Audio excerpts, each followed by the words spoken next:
The night was supposed to be effortless. That was the word everyone used whenever Dean Martin was in the building. Effortless. Effortless laughter. Effortless music. Effortless charm. The kind of evening where the air itself felt warmer, where waiters moved faster, or even powerful men forgot for a few hours the weight they carried on their shoulders. The venue was a private upstairs lounge tucked behind a well-known Las Vegas casino. The kind of room that never appeared on brochures and never needed advertising because the right. People always seemed to know when the door would open. Soft amber lights floated off polished wood panels. Cigarette smoke curled lazily toward the ceiling. A pianist played something slow and forgiving, as if time itself had decided not to rush anyone tonight. And in the center of that easy atmosphere sat Dean Martin and Sammy Davis Jr. Not on a stage, not under spotlights, but in a corner booth. Two friends sharing a moment that felt mercifully normal. Sammy leaned back against the leather. Jacket open, tie loosened, laughter still caught in his chest from something Dean had just said. Dean glass resting in his hand, wore that familiar half-smile that never quite told you whether he was amused, reflective, or simply letting the world spin while he stayed still. Around them were producers, musicians, casino executives.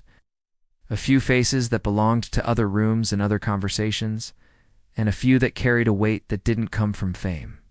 Power was in the air, the kind that didn't announce itself, the kind that traveled quietly through glances and seating arrangements. Sammy felt it, as he always did, but he didn't let it touch him tonight. Tonight, he was just Sammy, sitting with Dean talking about old tours, botched rehearsals, jokes that landed wrong and somehow became funnier because of it. Dean told a story about an early club gig where the microphone failed and he finished. The entire set leaning over a piano, projecting his voice like a street singer, and Sammy laughed so hard he had to look away, wiping the corner of his eye with his thumb. For a moment, nothing else existed. Not the industry. Not the history. Not the rooms they'd both been told they couldn't enter. The doors they'd both had to push harder than most. Just two men, older now, comfortable in silence, comfortable in laughter, comfortable in a friendship that had been tested by stages, by headlines, by time. Then the room changed. It was subtle at first. A shift in movement. A pause where there shouldn't have been one. A waiter hesitating near the bar, eyes flicking toward the far end of the lounge. The piano drifting into something quieter, not by request, but by instinct. Conversations lowering their volume as if someone had reached for an invisible dial. Dean noticed it immediately. He always did. Years in nightclubs had taught him how to read a room the way sailors read water. Sammy felt it a second later, a tightening behind his ribs. It's a familiar awareness that something uninvited had entered the evening. The man who had arrived did not make an announcement. He didn't need to. He moved with the slow certainty of someone accustomed to space opening in front of him. His suit was dark, immaculate, his expression unreadable, his presence heavy in a way that had nothing to do with size. He was accompanied by two others who did not look around the room, who did not smile, who did not scan for faces. They simply stood, as if they had always been there. A few people nodded. A few more pretended not to notice. No one spoke his name out loud, but it traveled anyway. Sammy's laughter faded naturally, like music at the end of a track. He watched the man settle at a nearby table, watched the brief, quiet exchange with the lounge manager, watched the careful placement of glasses. He'd been in enough rooms like this to know when comfort had been replaced by calculation. He leaned closer to Dean and said lightly, "Looks like the weather changed." Dean's eyes never left the far side of the room. "Yeah," he murmured. "Feels like it." They tried to return to their conversation. Dean asked Sammy about a new arrangement he was working on, something with a different rhythm, something he said felt like it belonged to a different decade. Sammy answered, described it, laughed once, but the sound didn't carry the same ease. The atmosphere had thinned. People were listening to more than the music now. They were listening to power rearrange itself. It didn't take long. The man rose from his seat, crossed the room with the same unhurried pace. He didn't look at Dean at first. His attention fixed on Sammy, and the way he looked was not openly hostile, not loud, not theatrical. It was quieter than that, which made it heavier. He stopped beside the booth, just close enough to command it, and placed one hand on the edge of the table, fingers spread, as if testing its stability. "Sammy Davis," he said, voice low, controlled, almost polite. "Didn't expect to see you here tonight?" Sammy met his eyes.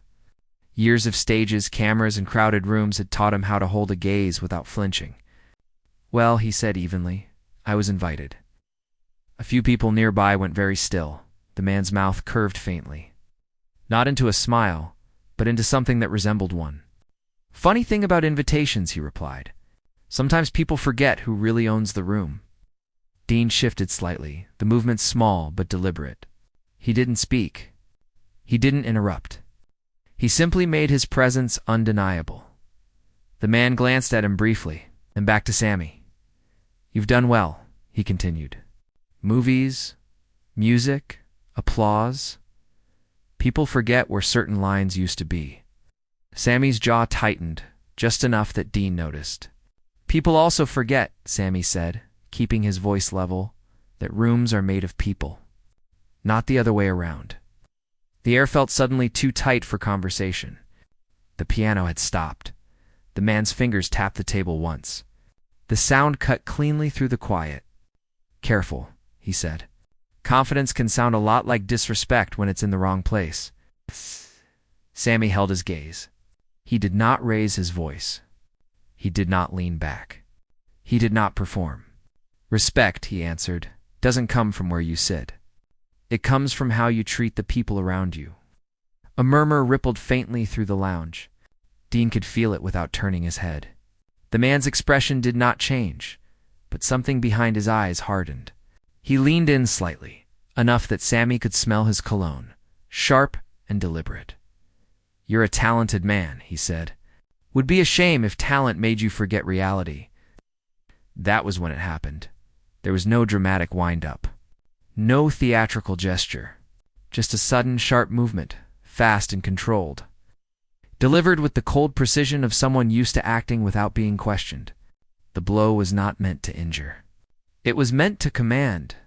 It struck Sammy across the side of his face, knocking him sideways in the booth, his shoulder catching the edge as he slipped down to the floor. The room inhaled. Glasses rattled softly. Someone's chair scraped. A woman near the bar brought her hand to her mouth but made no sound. The moment did not explode. It collapsed. Sammy hit the floor on one knee and one hand. Stunned more than hurt, the world briefly reduced to sound and light and a sharp ringing quiet inside his head. He did not cry out. He did not curse. He steadied himself, fingers splayed against the polished wood. And for a fraction of a second, he stayed there, gathering his breath, gathering his balance, gathering something deeper than either. And in that same fraction of a second, Dean Martin stood up. The movement was unhurried, almost gentle. The booth creaked softly as he rose. He placed his glass on the table, aligning it carefully near the edge, as if he were simply clearing space for a conversation. No one in the room spoke. No one else moved. It was not fear that held them still. It was attention. Dean did not look at the man at first. He looked down at Sammy. He extended his hand. Not quickly. Not dramatically. "Just there, solid?" "Certain." Sammy looked up at him. For a brief moment, something passed between them that had nothing to do with the room, the years of shared stages. The late nights, the private jokes, the moments when each had carried the other through something the world never saw. Sammy took the hand, and Dean helped him to his feet with a steadiness that was almost ceremonial. Only then did Dean turn. He faced the man who still stood by the booth. Posture relaxed, expression composed. Two silent figures behind him, like shadows that had learned to stand. Dean's voice, when he spoke, was not loud. It did not need to be. "You're in my company now," he said. The sentence was simple. The effect was not. A few people shifted. Someone near the back swallowed audibly. The words did not challenge the man's power. They reframed the room. The man regarded Dean for a long second. "Your company," he repeated quietly. "That's a generous way to put it." Dean nodded once. It's an accurate one. Silence stretched, thick and deliberate. Sammy stood beside Dean now, his breathing steady, his expression controlled. He did not touch his face. He did not step back. He did not step forward. The man tilted his head slightly. "You always were a loyal friend," he said. "Loyalty can get complicated." Dean's gaze did not waver. "So can misunderstandings." The man's fingers flexed once at his side. "Your friend spoke out of place." Dean shook his head, just barely. "No, he spoke like a man." Something subtle moved through the room at that. Not approval. Recognition. The man's eyes flicked briefly to Sammy, then back to Dean. "And what does that make this?" Dean did not answer immediately. He reached out and placed a hand lightly on Sammy's shoulder. Not to restrain him, not to display him, but to include him. The gesture was quiet. The meaning was not. "It makes this a room where nobody puts their hands on him," Dean said. The man studied him. For a moment, the room seemed to lean inward, as if even the walls wanted to hear what came next. "You're asking for a lot," the man said. Dean's mouth curved faintly. "No," he replied. "I'm stating something." Another pause. Longer this time, the man's gaze moved around the lounge, taking in the stillness, the watching faces. The subtle shift that had already occurred. He exhaled once, through his nose. "Accidents happen," he said. Dean nodded. "So do choices." The two men looked at each other, not as performers, not as celebrities, but as figures who understood that rooms are not shaped by furniture, but by what is tolerated inside them. After a moment, the man stepped back. Just one step. Small, controlled, but unmistakable. "Enjoy your evening," he said quietly. He turned and walked away. His companions followed. The lounge did not immediately return to itself. Conversations did not instantly resume. Music did not rush to fill the space. People were still processing what they had just witnessed, not a fight. It's not a spectacle, but something rarer, a boundary. Dean waited until the man was gone before he turned back to Sammy. "You all right?" he asked. Sammy touched the side of his face lightly, then nodded. "Yeah," he said. "I am." Dean studied him for a second, then smiled, that familiar, easy curve returning as if on cue. "Good, because you still owe me the rest of that story." Sammy laughed softly. The sound this time was steadier. The room seemed to release a breath it had been holding. But beneath the surface, something had shifted. Not just in the lounge. In the people who had seen, in the people who would talk, in the quiet memory of a moment when power met presence, and presence refused to move, and somewhere deep in the city that never slept. A different kind of story had just begun to travel, not about a punch, but about what followed it. Asterisk, asterisk. The lounge eventually found its voice again, but it did not find its innocence. Music returned first, tentative, as if the piano itself were unsure whether it was permitted to speak.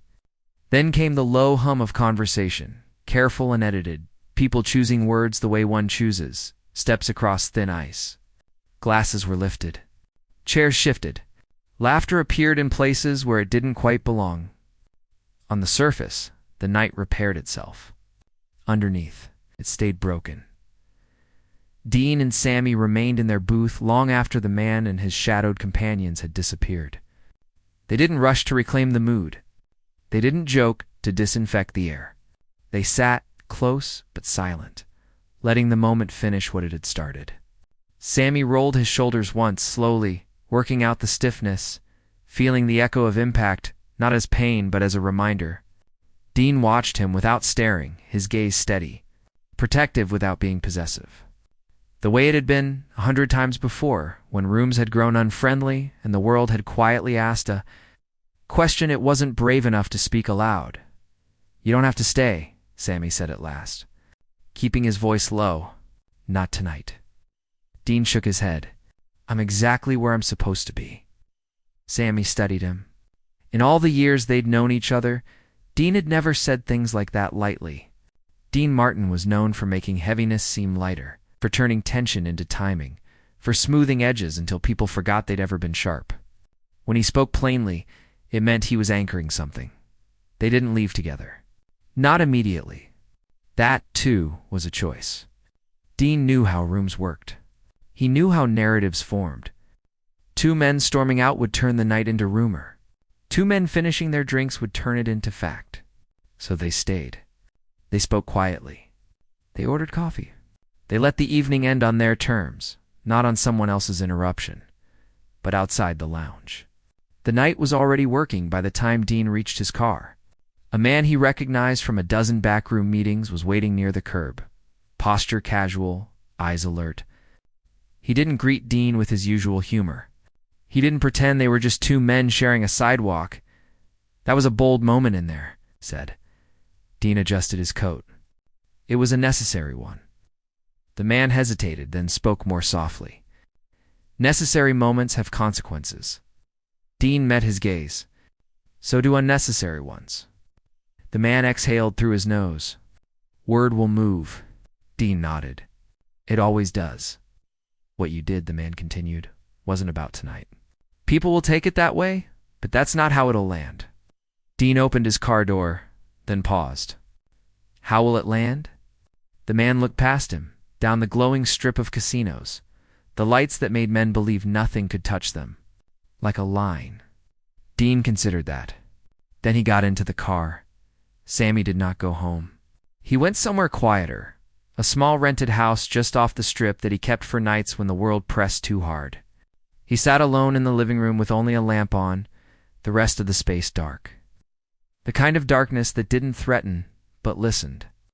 He poured himself a drink he didn't finish, and stood by the window, watching cars pass, headlights slicing the walls into moving pieces. He had been in rooms like that lounge his whole life. He had learned early the different kinds of power.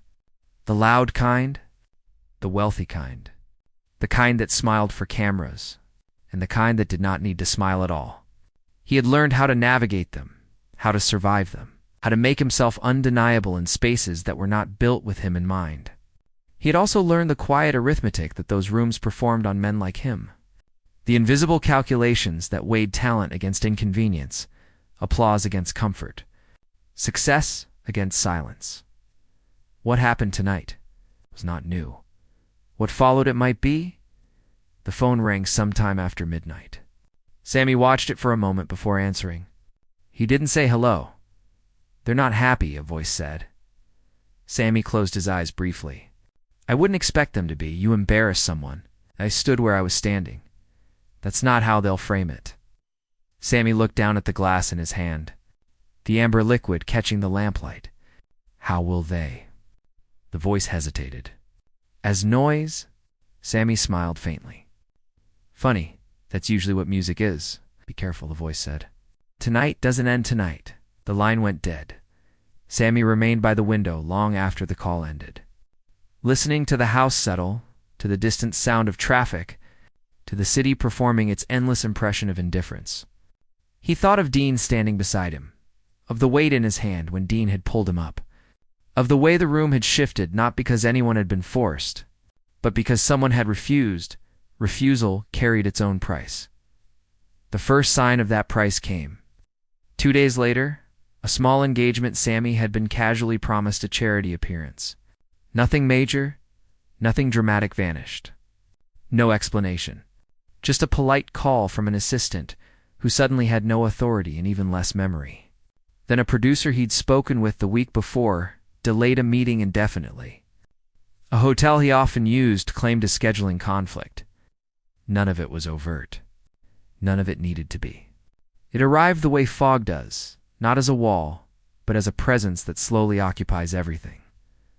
Sammy did not panic. Panic was loud. Panic was expensive. He observed. He made calls. Some were returned. Some were not. Some came back warmer than expected. Others came back with the careful tone people used when they wanted to sound friendly while building distance. He heard the same phrases repeated in slightly different voices. Complicated moment. Not the right time. Just being cautious. The words were soft. The message was not. Dean noticed before Sammy mentioned it. They met at Dean's house one afternoon, a place that felt intentionally removed from the industry's pulse, low and warm and lived in, filled not with trophies, but with the ordinary artifacts of someone who understood that success was only impressive. When it did not dominate the room, Dean poured them both coffee and listened as Sammy described the cancellations, the delays, the silence. When Sammy finished, Dean did not speak immediately. He stirred his cup once, slow, thoughtful. "They're testing," he said finally. "Me." Dean shook his head. "Us." Sammy watched him. "That's a different game." Dean met his eyes. "Same board?" Sammy exhaled. "You didn't have to do what you did." Dean leaned back slightly. "No, I didn't. That's why it mattered." Sammy studied the steam rising from his cup. "They're good at pressure," he said. "They don't shove. They remove air." Dean smiled faintly. "Then we'll open a window." The industry did not move as one thing. It never had. It moved like weather, in systems, some visible, some not, fronts colliding without ever appearing to touch. A columnist who had been friendly for years suddenly wrote a strangely cold paragraph about Sammy's temperament. Radio host hinted that certain performers were forgetting their place in the new entertainment landscape. Sponsor quietly asked for assurances. Before finalizing an agreement that had already been all but signed, it was all plausible. It was all deniable. It was all very old. Sammy felt it in the way rooms leaned away from him just slightly, the way conversations changed temperature when he entered, the way introductions grew shorter, the way people began to watch Dean when they spoke to Sammy, as if measuring him through someone else's standing. And Dean felt it too. A studio executive he'd known for 20 years called him into an office that smelled of expensive paper and artificial calm. They talked about upcoming projects, about audience shifts, about brand positioning. Then, eventually, the executive folded his hands and spoke more carefully. "You're a powerful voice in this town," he said. "People listen when you draw lines." Dean waited. "Lines create reactions," the man continued. "Sometimes reactions don't stop at the person who drew them." Dean nodded. "Sometimes they shouldn't." The executive leaned forward slightly. "You've always been insulated. It would be unfortunate if that insulation thinned." Dean's mouth curved into something that resembled amusement. "I've always been human. Insulation is what people build when they're afraid of being touched." The executive sighed. "This isn't a warning." Dean rose from his chair. "Then it's not necessary." The consequences did not announce themselves. They accumulated. A project Dean had been loosely developing stalled in a way. It felt less like logistics and more like suggestion. Invitations arrived later. Some stopped arriving at all. The phone rang differently. When it rang, but something else happened too. A singer Sammy had mentored years earlier showed up at his door unannounced with a bottle of wine and a nervous smile. "I heard some things," he said. "Didn't like how they sounded. Thought I'd come hear them from you instead." A small club owner in Chicago called Dean and offered him a residency he didn't need and hadn't asked for. "Figured you might want a room that doesn't borrow permission," he said. A writer sent Sammy a handwritten note, not an email, not a call paper. "I saw what happened," it read. I didn't clap. I should have, but I'm writing this so at least one part of me does. The system was not singular. Neither was the response. One evening, weeks later, Sammy stood backstage at a modest theater, not one of the grand rooms he usually commanded, but one with good acoustics and honest lighting. He was set to perform a small benefit show arranged quietly, without publicity, by people who hadn't asked permission to care. He stood in front of the mirror in his dressing room, adjusting his tie, studying his reflection not for appearance, but for alignment. He touched his face lightly, not where he'd been struck, but where his skin met his eyes, grounding himself. Dean knocked once and stepped inside without waiting. "Full house," he said. Sammy smiled. "Didn't think they'd find this place." "They always find places," Dean replied. "They don't always understand them." Sammy met his gaze in the mirror. "You feeling the heat?" Dean considered. "I'm feeling the temperature." Sammy nodded. That's worse. Dean smiled. That's clearer. They stood in silence for a moment, the muted sound of the audience filtering through the walls. Not loud, not thunderous, but present. You ever regret a line? Sammy asked quietly. Dean shook his head. I regret the ones I didn't know I was drawing. Sammy exhaled slowly. They'll come at this sideways. Dean turned toward him. They always do. What if they try to separate it? Sammy asked. You from me. The moment from the meaning. Dean's expression did not change. Then they misunderstand both. Stagehand knocked and called Sammy's name. 5 minutes. Sammy straightened his jacket. If this gets heavier. Dean stepped closer and placed a hand briefly, firmly, on his shoulder. It won't get heavier than standing alone. We already solved that. Sammy swallowed. He nodded once. Out on the stage, the audience waited. They did not know all of what had unfolded. They did not know which calls had been made or which doors had quietly narrowed. They knew only that Sammy Davis Jr. was about to step into the light. And when he did, the applause that met him was not explosive. It was sustained. The kind of applause that did not beg to be heard, but refused to stop. Sammy stood there absorbing it, not as validation, but as evidence. Evidence that rooms could be built without permission. That lines could be drawn without shouting. That silence could be broken without violence. Backstage, Dean listened, arms folded, eyes closed. Not smiling, not serious, simply present, but elsewhere. Far from the stage lights and modest crowds, men were also listening. Not to the music, to the echo. Because what Dean had done that night in the lounge had not embarrassed anyone. It had clarified something. And clarity is dangerous to systems that depend on blur. The next move would not be public. It never is. It would come through contracts, through introductions that didn't happen, through rumors that traveled faster than names, through opportunities that shifted just far enough out of reach to teach a lesson, and this time, it would not be aimed at Sammy. It would be aimed at what he represented. And at the man who had stood when standing was optional. Asterisk pressure does not arrive like a storm. Storms announce themselves. Pressure arrives like architecture. Quiet, calculated, designed to make resistance, feel lonely. By the 3rd week after the lounge incident, the pattern was no longer subtle. It was organized that Sammy felt it first in the cancellations that no longer came with excuses. Projects didn't delay, they dissolved. A television appearance he had already rehearsed for vanished from the schedule overnight, replaced without explanation. A tour stop quietly rerounded around him. A sponsor's office returned a contract unsigned with a single sentence, typed neatly at the bottom. Circumstances have changed. No signature. No name. Just a closed door that pretended it had never been open. Dean felt it differently. He still received invitations. He was still welcomed. But the rooms had learned a new choreography around him. Conversations softened when he entered, then hardened again once he passed. He was greeted warmly, but not deeply. Meetings ended earlier. Laughter did not linger. People who once spoke freely now spoke safely. He had become a presence that required decision, and most people prefer not to decide. The first direct message came on a Tuesday evening. Dean was at home. Barefoot, sleeves rolled, standing in his kitchen, preparing something simple he did not need help to make. The phone rang once.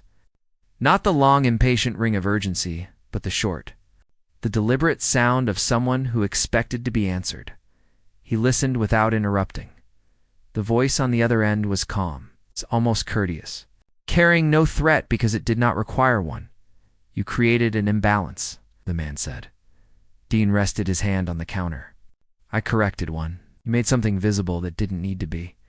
Dean glanced out the window at the fading light. It was already visible. I just didn't pretend. Pause. Not hesitation. Measurement. Visibility invites friction. So does darkness. Another pause.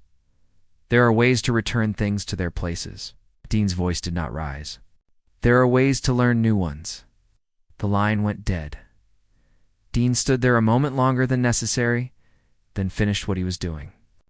As if continuity itself were a statement, Sammy's call came later that night.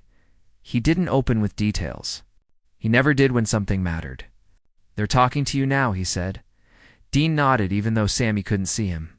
"Yes," Sammy exhaled. "That means the next part doesn't touch me." Dean leaned back against the counter. "No. It touches what I am." "And what you're standing in," Dean replied. They didn't say it out loud. They didn't need to. They both understood that systems rarely punish the individual. They punish the example. 2 days later, the example was invited to lunch. Not in a back room. Not in a lounge. In a public restaurant overlooking the strip, glass walls, open air, sunlight pouring across white tablecloths. The kind of place where nothing violent could happen because violence was not the instrument. Reputation was, the man who joined Dean at the table was not the one from the lounge. He didn't need to be. He wore a lighter suit, spoke more gently, smiled more often. He ordered wine. He did not drink. He spoke first of irrelevant things, mutual acquaintances, industry shifts. Nostalgia polished until it almost looked like sincerity. Then, when the table was cleared, he folded his hands and let the real conversation breathe. "People think power is in rooms," he said. "It's not. It's in pathways." Dean listened. "Who gets booked? Who gets insured? Who gets introduced? Who gets written about kindly? Who doesn't?" Dean's gaze remained steady. "You sound like a travel brochure." The man smiled faintly. "I sound like maintenance." He leaned forward slightly. "You disrupted something that was functioning." Dean tilted his head. "Functioning for who?" "For everyone who knows how to stay." Dean considered that. "Staying isn't living." The man's smile thinned. "You're framing this emotionally." "It isn't." "No," Dean said. "It's ethically." The man's eyes sharpened, not angrily, but attentively. "Ethics don't finance films. They don't keep venues open. They don't guarantee airtime." Dean nodded. "They guarantee sleep." Quiet passed between them, filled only by distant traffic and the sound of cutlery from other tables. People enjoying meals that did not require choice. "You've always been insulated," the man said. "Beloved, trusted. That insulation can remain intact." Dean waited. "All that's required," the man continued, "is distance. You don't need to denounce anyone. You don't need to defend anything. You simply need to allow this moment to belong to the past." Dean met his gaze. "It already does. Then why is it still costing you?" Dean's answer came without pause. "Because the past doesn't disappear when it's inconvenient." The man sighed, not theatrically, but as someone genuinely disappointed.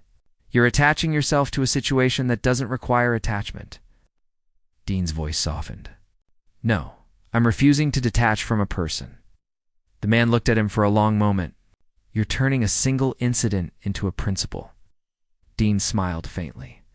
"It was always one." The man pushed his chair back slightly. "Principles are expensive." Dean rose with him. "Only when they're rare." They parted without conflict. They did not shake hands. That evening, the second phase began. Articles appeared that did not mention the lounge but mentioned temperamental behavior, a radio segment speculated, casually about difficult reputations. Producer quietly withdrew from a project that would have placed Dean at the center of a highly visible campaign. It was not attack. It was erosion. Sammy watched it unfold from the inside of rooms he was suddenly being allowed back into. That was the detail that chilled him. Doors that had closed to him opened again, not fully, not warmly, but enough to suggest something an agent he hadn't heard from in weeks, suddenly called with opportunities that seemed to arrive too icily. A network executive invited him to dinner, speaking enthusiastically about fresh starts and moving forward. A journalist hinted at a redemption arc that could be shaped if Sammy were willing to clarify certain perceptions. Sammy understood the language. They were offering him air. In exchange for gravity, he drove to Dean's "How's that night?" without calling first.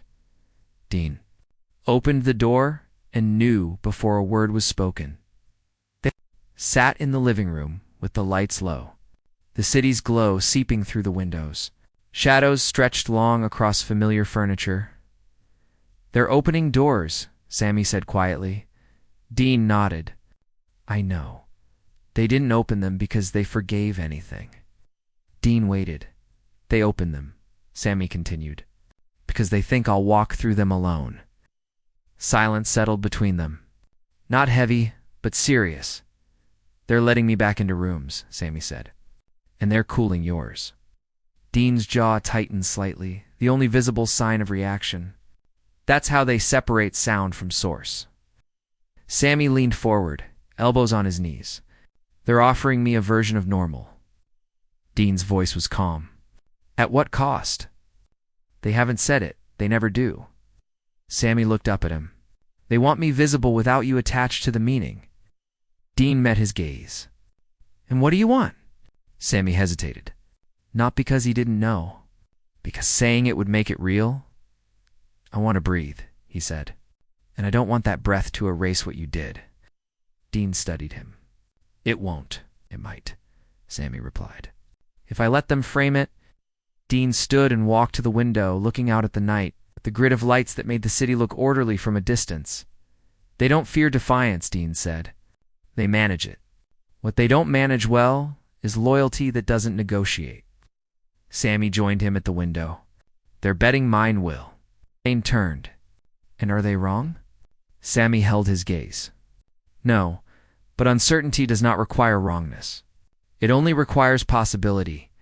The next day, Sammy was formally offered a televised special. Prime slot. Major sponsor. The kind of exposure that repaired narratives. The condition was never written. It didn't need to be. All Sammy had to do was sit alone. No mention of the lounge. No mention of Dean, no mention of lines. Just music. Just charm. Just return. The offer sat on his table like a document in a mirror. He didn't sign it. Instead, he called Dean. "They're staging a room," he said. "Dean didn't ask which one. They want me inside it. And they don't want the moment in the lounge anywhere near it." Dean closed his eyes briefly. "That's not accidental." Sammy swallowed. "If I take it, they'll say the night meant nothing. And if you don't, they'll make sure I feel it." Dean was silent. "They're not threatening," Sammy said. "They're reframing." Dean opened his eyes. "Reframing only works if the picture agrees." Sammy let out a slow breath. "You taught me something without meaning to." Dean smiled faintly. "That's usually when it sticks." Sammy looked down at the contract. "You didn't stop him with force." "No." "You didn't embarrass him." "No." "You didn't escalate." "No." "You just stood." Dean nodded. "Standing doesn't end things. It begins them." Sammy closed his eyes. When he opened them, his voice was steady. "Then I'm not stepping into their room." Dean did not react. He did not praise. He did not warn. He simply said, "Then they'll change rooms." And they did. 3 days later, a private dinner was arranged without Sammy's knowledge. Dean was invited only. Dean, the message was clear. This was no longer about the performer. It was about the presence. When Dean arrived, the table was small. For seats, only 2 were filled. The man from the restaurant stood as Dean approached. "We've reached the quiet part," he said. Dean took his seat. The man sat across from him. "You've made yourself the hinge." Dean folded his hands. "No, I refuse to be the door." The man leaned forward. "Doors close. Hinges decide which way." Dean met his gaze. "Then choose carefully." The man was silent for a long moment. Then he spoke words that were not threatening, they were structural. "There are projects that will not be offered. There are rooms that will cool. There are names that will stop traveling with yours. There are opportunities that will appear to dry." Dean listened. "This is not punishment," the man continued. "It is alignment." Dean's voice was quiet. "With what?" With how things remain, Dean considered that. Things remain until they don't. The man's expression shifted slightly. You are very confident. Dean shook his head. I'm very decided. The man studied him. And if your decision costs you the stage, Dean's answer did not waver. Then it buys me the ground. Another silence outside the windows. The strip glowed, endless and unburied. Inside, something fragile was being tested. Not Dean's career. His gravity. The man finally exhaled. You know what this will do? Dean nodded. Yes, and you're willing. Dean's gaze was steady. I already was. The night he was on the floor, the man looked away for the first time. When he looked back, his voice was lower. Then understand this. Dean waited, standing. The way you are doesn't create enemies. Dean tilted his head. It creates examples. The words did not sound like a threat. Sounded like a diagnosis. And in that moment, Dean understood that whatever came next would not arrive with fists or shouting or public scenes. It would arrive with silence, with subtraction, with rooms rearranging around him and somewhere else in the city. Sammy was also understanding something. The pressure was no longer about whether they would be allowed to work. It was about whether the work would still belong to them. Because the next move would not try to make them disappear. It would try to make them irrelevant, and relevance, unlike reputation, cannot be defended. It must be demonstrated. Asterisk silence is not empty. Silence is where decisions echo before they are heard. In the weeks after Dean's private dinner, the silence grew deliberate. Invitations thinned. Studio calls slowed. Projects that once moved on momentum alone now required review. Nothing dramatic happened. And that was the design. Drama creates attention. Attention creates questions. Silence creates forgetting. Dean felt it in the small things first. A benefit gala he had supported for years suddenly restructured its program. A network special shifted formats and quietly shifted names. A magazine profile he had been promised evaporated without explanation. The world did not push him out. It simply made room elsewhere. Sammy felt a different silence. Doors that had cracked open for him did not widen. They hovered. Conditional. Waiting. People were polite. Warm even. But there was a patience in it that made his chest tighten. They were waiting to see which direction he would face when the light came back on, and then unexpectedly. The light did, not from a studio, from a theater, an old one, a place that had survived changing eras by refusing to hurry them. Its marquee bulbs flickered imperfectly. Its velvet seats were worn thin in the places where hands had rested for decades. Its stage had been rebuilt so many times, it carried the bones of a dozen performances in its wood. It was not prestigious. It was faithful. The theater announced a benefit night, not for fame, for preservation. The event was to raise funds to restore small venues across the country. The rooms that had once given singers and comics and musicians a place before the world had decided whether they were worthy of one. The announcement circulated quietly at first, then louder still, because something about it felt unmanufactured. Sammy was asked to perform. He accepted. Dean was not on the flyer. That was noticed. Backstage the night of the event, Sammy stood in the narrow corridor behind the stage, listening to the murmur of the audience through the walls. Not roaring, not whispering, but present. The sound of people who had chosen to be somewhere. He wore a simple suit. No costume, no armor. Just himself. He had not told Dean he was coming. He had not told him he was on. Dean arrived anyway. He did not enter through the front. He did not announce himself. He walked down the side aisle as the lights dimmed, found a seat 3 rows back, and sat. No one pointed. A few noticed. More felt. Sammy walked on stage alone. The applause was strong. Not frenzied, not polite. The kind that rose from recognition rather than expectation.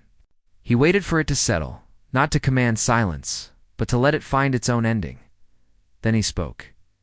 He did not begin with a joke. He did not begin with a song. He began with a story. Not about the lounge, not about the night, about his first stage, about a room in another city decades earlier, where he had been allowed to sing, but not to stay.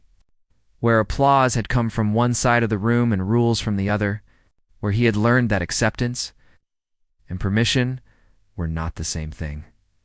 The audience leaned forward. Sammy spoke about rooms, about what they taught, about how they could be kind and cruel at the same time, about how talent does not always change them, but presence can. He did not name anyone, but he spoke about a night, not recently but truthfully, when he had been reminded how quickly a room could forget what it owed the people inside it. The air tightened. He spoke about what it feels. I'd like to stand up and realize the floor is no longer interested in you. And then he said, very quietly, what saved me was not power. It was proximity. Paused. The audience did not move. It was someone close enough to reach. Sammy let the silence stretch until it was no longer silence, but attention. There are people, he continued, who don't confront rooms. They anchor them. Few heads turned, slowly, almost instinctively. Sammy did not look back, but the room did, and when the audience's attention reached Dean, sitting quietly in the third row, hands folded, expression neutral, something subtle changed. It was not recognition. It was orientation, Sammy spoke on. I've learned that dignity doesn't arrive when a room agrees with you. It arrives when someone refuses to leave you alone in it. He stopped. Then he sang. Not one of his big songs. Not one of the ones that came with expectation. He sang something older, slower. Something about walking through weather without an umbrella. About learning the sound of your own footsteps. About standing long enough for the echo too. You become company. His voice filled the theater not as performance, but as presence. And somewhere between the second verse and the last, the audience understood that something was happening that had nothing to do with a benefit. When the song ended, there was a breath before applause. Then the applause came not crashing, rising. Sammy bowed his head once. Then he lifted it and said words that had not been rehearsed. I didn't come here alone, he said. I just walked out first, turned, and extended his hand. The spotlight did not move it. Did not need to. Dean stood. The sound that moved through the theater was not surprise. It was recognition, not of a celebrity, of a decision. Dean did not hurry. He did not wave. He did not perform gratitude. He walked down the aisle as he always had, unburdened by the need to be anywhere but where he was. When he reached the stage, he took Sammy's hand, and for a moment, they stood there, not framed by music, not shaped by script, not protected by context, just two men. The applause grew louder, not because they had been reunited, but because something had been named. Sammy stepped aside. Dean moved to the microphone. He did not smile. He did not wait. He spoke. There are rooms, he said, that make their living by deciding who belongs in them. The applause thinned. He continued, and there are rooms that discover who they are by noticing who refuses to leave. He looked out over the audience. I didn't come here to talk about a night, he said. I came here to talk about what nights reveal. A hush settled. They reveal whether comfort is more important than character, whether access is more valuable than alignment, whether applause is louder than conscience. He paused. I've been lucky, he went on, luckier than most, and luck can make a man believe he's separate. From the floor he's standing on, he glanced at Sammy until someone close enough reminds him. The room was utterly still. What happened weeks ago didn't begin there, Dean said, and it didn't end there. It began years ago in smaller rooms, when some of us learned to be grateful for access instead of demanding dignity. A ripple moved through the seats. It ends, Dean said, when we stop confusing the two He did not raise his voice. He did not accuse. He did not dramatize. He simply placed something in the center of the room and let it exist. There are people who can remove you from rooms, he said. They can slow calls. They can quiet invitations. They can rearrange stages. He looked out. Not searching for anyone, but they can't rearrange the meaning of standing. He stepped back. He did not wait for applause. He turned to Sammy. Sammy did not speak. He hugged him. The audience rose, not in spectacle, in recognition. The kind of standing that does not clap for sound, but for alignment. The applause was not thunderous. It was sustained after the show. There were no backstage confrontations, no reporters waiting with sharpened questions, no public fallout because something had already happened that could not be undone. The story had been placed where it could not be remade, not in a lounge, not in a headline, in a room that remembered. Within days, other small theaters called, venues that had once felt invisible asked if the benefit could travel. They did not ask for sponsors, asked for presence. A short series of nights, formed quietly, then less quietly. The events did not replace lost projects. They created something else. Rooms that did not borrow permission. Rooms where performers stood together without negotiating the meaning, and something unexpected followed. A producer called Dean, not with a warning, with a proposal. One that involved documenting the tour, not a spectacle, as testimony, and network expressed interest. Then another. Then one that had gone silent weeks earlier. They spoke differently now. Less maintenance. More curiosity. The system had not collapsed. It had adjusted because relevance had not been defended. It had been demonstrated. Sammy stood with Dean one night after a performance in a small Midwestern town. The theater nearly a century old, the audience long gone. The stage quiet, except for the faint ticking of cooling lights.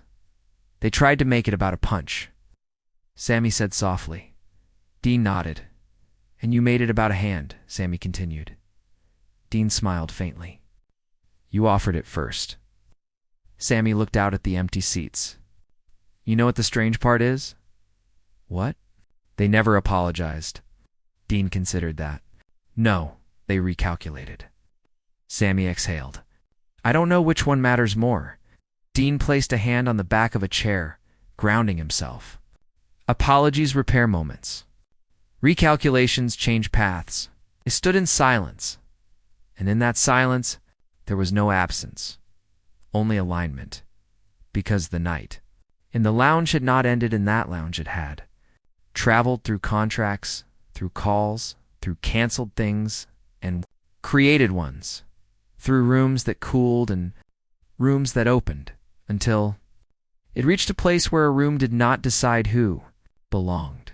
It remembered, and in remembering, it taught that dignity does not require noise, that loyalty does not require permission, that sometimes the most powerful response is not to strike back, but to stand close enough, long enough for the room to change.